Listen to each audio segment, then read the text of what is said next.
Hello प्यारे बच्चों, कैसे हैं आप सभी।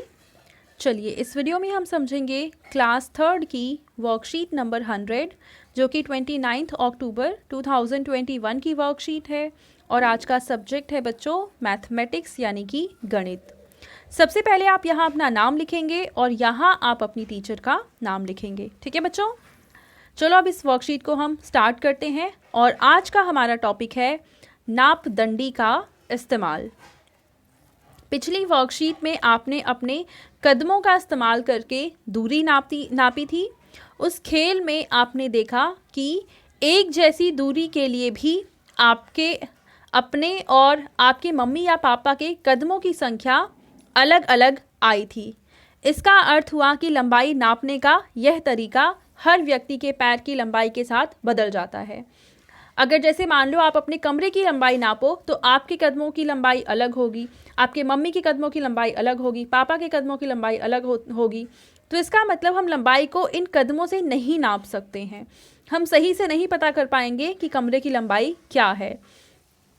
इसलिए हमें लंबाई नापने के लिए कोई ऐसी वस्तु चाहिए जिसका इस्तेमाल करने पर एक जैसी दूरी का नाप सबके लिए एक जैसा आए। हमें उम्मीद है कि आप सबके पास गणित की किताब होगी, है ना सबके पास। तो अब आपको करना ये है कि आपको अपनी गणित की किताब खोलनी है और उसकी पृष्ठ संख्या 8 पर बने इस चित्र की लंबाई जैसे कि 7 के चित्र में दिखाया गया है। यहाँ पे आपको दिखा रखा है ये चित्र।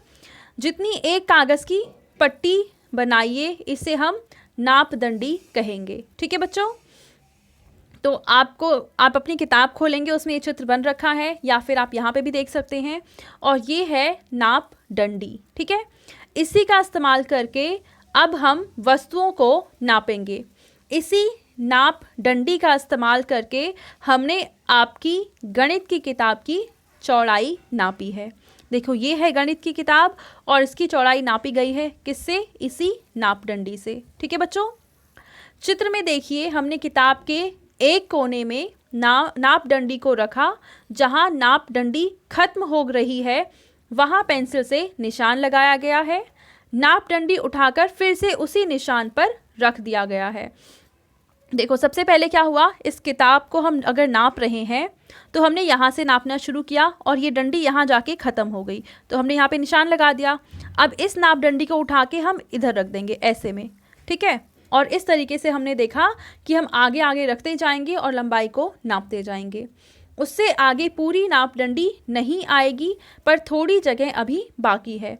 तो इस तरह किताब की चौड़ाई हुई 2 नापदंडी से ज़्यादा, क्योंकि ध्यान से देखो पहली नापदंडी यहाँ पे शुरू होकर यहाँ पे ख़त्म हो रही है और दूसरी नापदंडी यहाँ पे शुरू होकर यहाँ पे ख़त्म हो रही है और किताब का थोड़ा सा शिरा यहाँ पे एक्स्ट्रा बच गया है। इसका मतलब हमारी किताब की जो चौड़ाई है वो 2 नापदंडी से थोड़ी सी ज़्यादा है। तो किताब की चौड़ाई कितनी आ गई? 2 नापदंडी से ज़्यादा। ठीक है बच्चों, अब आपको क्या करना है कि आज आप नीचे लिखी हुई वस्तुओं की लंबाई नापदंडी से नापकर पता लगाइए। तो आप भी अपने कागज़ को कोई भी बेकार कागज़ लेकर उससे इस साइज़ की कोई नापदंडी बना लेंगे। ठीक है बच्चों, अब इसी नापदंडी से आप क्या करेंगे, इन सभी चीज़ों की लंबाई को नापेंगे। सबसे पहले आप अपनी गणित की किताब लेंगे और उसकी लंबाई को नापेंगे। लंबाई का मतलब है कहाँ, यहाँ से लेकर यहाँ तक की पूरी लंबाई। अभी हमने जो इन्होंने ऐसे नापा था वो चौड़ाई थी, आपको ऐसे ऊपर नीचे में नापना है, ये लंबाई आ जाएगी। ठीक है, फिर यहाँ पे देखो कितनी नापदंडी आई है, 1 है, 2 है, 3 है, 3 से ज़्यादा है, 3 से कम है, जैसे भी आप वैसे ही लिख देंगे। ठीक है, उसके बाद आप नापेंगे फ़ोन की लंबाई। ठीक है, उसके बाद पेंसिल बॉक्स की लंबाई, उसके बाद हाथ की लंबाई, फिर नापनी है आपको मेज़ की लंबाई, फिर है स्कूल डायरी की लंबाई और उसके बाद स्कूल बैग की लंबाई। ठीक है बच्चों, अब हो सकता है आप में से कुछ बच्चे जो नापदंडी बनाएं वो ऐसी बनाएं, कुछ बच्चे हो सकता है थोड़ी बड़ी बनाएं, तो इसलिए सभी का आंसर अलग अलग हो सकता है। वो डिपेंड करता है आपके नापदंडी के साइज़ पे। ठीक है बच्चों, अगर आप चाहें तो यह काम जोड़े भी कर सकते हैं। यदि संभव हो तो अपने मित्र को वीडियो कॉल कीजिए और आप दोनों यह काम नाप डंडे का इस्तेमाल करके एक साथ कीजिए। तो देखो, अगर पॉसिबल है तो आप अपने फ्रेंड को वीडियो कॉल करके आप दोनों एक साथ ये काम कर सकते हैं, वरना आप अकेले भी ये काम कर सकते हैं। ठीक है बच्चों। अब आपके पेरेंट्स के लिए सुझाव है कि लंबाई नापने के अलग अलग तरीकों, जैसे कि हथेली से नापना, रस्सी से नापना के बारे में बच्चों से बातचीत कीजिए।